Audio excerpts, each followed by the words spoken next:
Welcome back to another video of how to use basics. In this video, we are going to learn how to follow market trends and news in Unstoppable Crypto Wallet. Launch the Unstoppable Crypto Wallet application on your device and log in using your credential. Look for a section labeled Market, which is at the bottom left corner of your screen.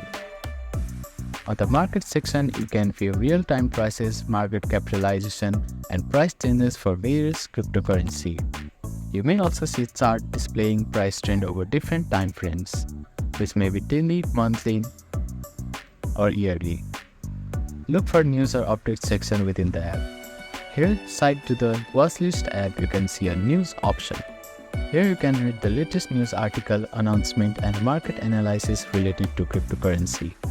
You can also set up the alert to enable the notification of the application.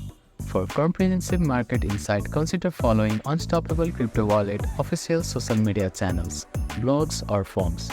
They may provide additional news and updates beyond what available in the application. You can also join the community discussion. Participate in community forum or discussion group related to cryptocurrency where you can share insight and learn from others about market trends. By following these steps, you can effectively keep track of market trend and news using Unstoppable Crypto Wallet. Thank you for watching this video. Please do not forget to like, share, and subscribe to our channel and comment down if you have any queries.